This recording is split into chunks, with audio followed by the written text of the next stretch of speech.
Hello, authors, book lovers, and storytellers. Welcome to another Reader's Magnet featured author interview. We are currently live in all our streaming platforms, that is YouTube, Facebook, and Twitter. My name is Rob, and I am your host for today.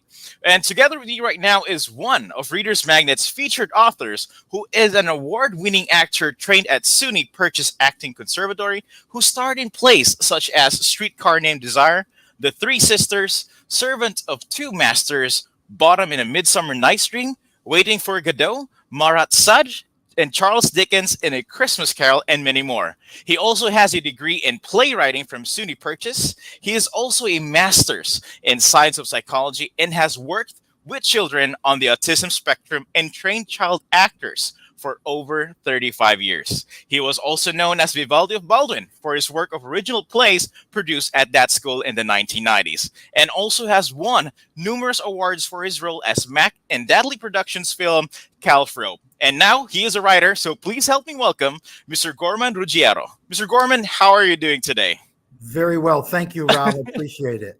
Doing great. Well, so Mr. Gorman, so a lot of people here have heard that introduction and they said this guy is really something. But now you're a writer. So what is the book that you wrote, though? Can you please show it to us? Yes, this is a book called 30 Plays for Child Actors, specifically written for children to perform. So it's more of like it's. Could you say that your book is more of a culmination of what have you done throughout the years in trying to pass it on for children, make at least they can discover more cultures? Because I do believe that it has folk tales, mythology, religious stories, and some original stories that you create as well. Is that the case of your book? Yes, this book is a culmination of 35 to 40 years of work with children. Wow. And I wrote those plays over that period and many more, but I chose these 30. And they do reflect my interest in teaching world cultures to children. Really awesome. But Mr. Gorman, it's kind of a bit of a different approach though, because again, you've been in plays, you've been in movies, but when did you first realize you wanted to be a writer though? I realized I wanted to be a writer at a very young age. I used to do a lot of scribbling when I was in my early years in elementary school and didn't pay attention to the teacher. Some of those papers are saved, but when I was 16, I started writing poetry, and that's when I began to formally write with more of a target. So when did you first call yourself a writer? I called myself a writer when I was 16 and wrote my first full poem called Namrog's House. Interesting, crazy little story about confusion in someone's home, and everyone loved it. And is it possible for you to at least share a couple of lines from that poem though that you created? You got me curious. I wish I kept it. I wish I brought it forward. But hey, again, at least from the age of 16, though, you did know that you are a writer at heart, which is something that a lot of people that might think that it's good. And hey, you kept it up. You created plays, and it really shows because you have the credentials, and also you have shown that you are really a person who is really dwelled into writing as well. And I can see it. We all can see that here. But again, you told me that you started at 16. So if you can just describe us, like how long have you been exactly writing, and when did you start to say that you are officially writing for books?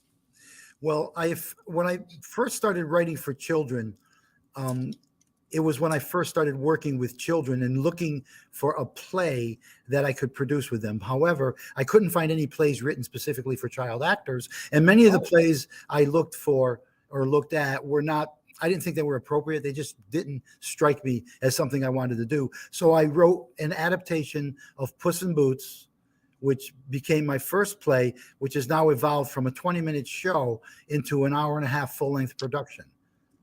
Wow. And that's in the book. And it's called The Fighting Cat Blade. And that was completed 10 or 15 years ago and upgraded since. So I know there's a Disney version out there somewhere, but mine preempted that. Well, hey, it's basically the original if ever we look at it, because again, you started creating that play from a 20-minute play, though you created that adaptation into moving it to a 1 hour. It's more of less like a full featured film. And hey, you started it. Maybe some people got the idea of it. Who knows? But we're not You suing. We never know. Never don't know. know. But it's a But very common story that people like to tell. So okay. But so you started with this. But Mr. Gorman, just one question though.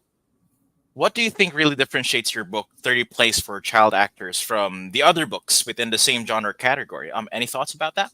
yes, my book is specifically written for child actors, and it's not only the stories themselves and the interesting tales they tell of various cultures around the world, but the structure of the dialogue is specifically written for children to be able to learn it easily. And I'll give you just a little example. First of all, so when I have, let's say I have a dog, a horse, and a cat in a scene. Every Mm-hmm. time they speak, it's always in order. The dog talks first, the cat talks second, the horse speaks third. That gives children an idea of it's easier for them to learn their lines because they know they're going to speak after that character. And that goes out through many of the plays, not all of the plays, but that's for the younger plays.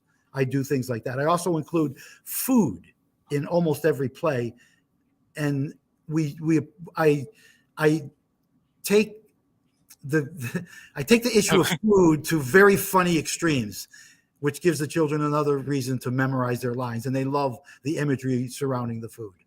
So Wow.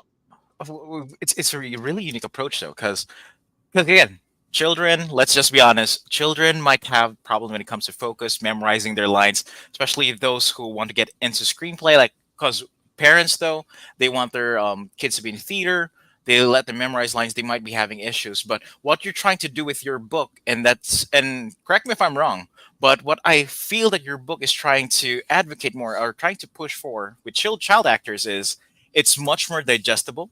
It's much more easier for children to memorize, though, and it's much more fun on their aspect. Like they can really be immersed and interested in trying to memorize these lines because they know that they won't have that stage fright because they know that when they'll show up, when their next line is, and how we do next. Am I correct? yes, that's correct. Yeah. Awesome, awesome. Okay, And so I also encourage sure. parents to take these plays and read them with their children as opposed to watching a movie or putting them on a computer and have the family sit around, some pizza or snacks and read the Mhm. plays out loud with each other. Yep. Hey, that could be a good family bonding. So instead of you making your brains rot in front of the TV, watching senseless stuff, though, at least you can have something that would invoke the imagination of children. And that Yes. is one thing that I am fully support, though, because again, a child's brain is so young. Putting in that imagination would be the first step for their success in the future. And I Oh, like yeah. your vision. Oh, Yeah. yeah. Oh, yeah. So, but Mr. Gorman, for your book though, is your book advocating something specific cause or agenda? And if it does, though, what is it, and why is it so important to you then? It's very important to me. My cause is not exactly an agenda, although in the modern world, we all know that children spend way too much time in front of screens. And I mean TV screens, phone screens, computer screens, Game Boy, and all that stuff. So my I noticed that in 1982 when I was walking through a park and saw a bunch of kids sitting around a young boy who had a Game Boy, one of those little Okay. small toys.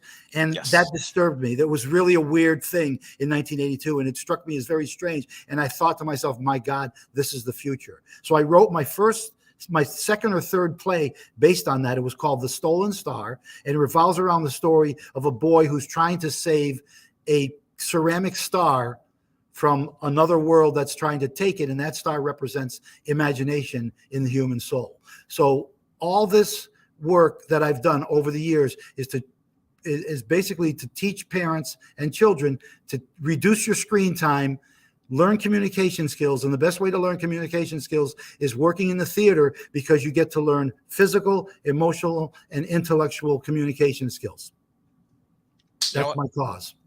Wow, that and I gotta tell you, that Casso is something that I can back up on. Again, I do Thank you. understand where we're coming because right now with this current generation, like let's just be honest, a lot of kids right now are glued to their computers, to their iPhones, their cell phones.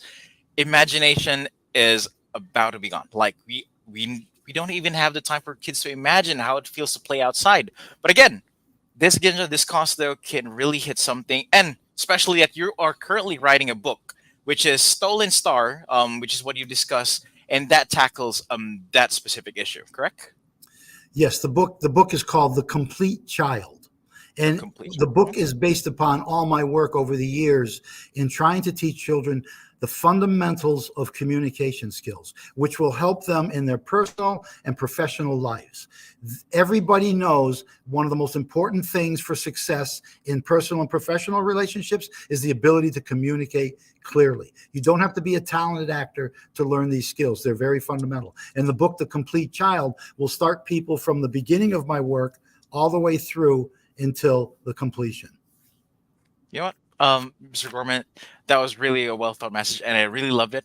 But before we end things here, though, is there any message that you want to at least share to these parents, who might be interested or might be hesitant in getting your book because they got too used to the norm, though, and trying to break that habit of getting entertainment through television screens and whatnot? Is there a message that you would like to leave them before we Yes. conclude this interview? Yes, make your life easier by helping your children learn to communicate in personal relationships in the family structure as well as in professional places like schools and jobs. It'll make your life easier in the long run, and it's a lot of fun. Read these plays. You can, if you go on a vacation, bring some plays, read them out loud. If you're at a campfire, read some plays. That's my Awesome. advice. Awesome, though. Okay, so for all our viewers out there, if ever you want to grab a copy of Mr. Gorman's book, please make sure to get your copy through Amazon and Barnes and Noble, which is available. So, Mr. Gorman, thank you so much for your time. We really appreciate it, and I hope you had a swell time having this interview. Thanks, Rob. It was great. I appreciate it. Have a great day. You too. Okay, and as we say here at Readers Magnet, we share your stories with the world. Have a good one. Thank you.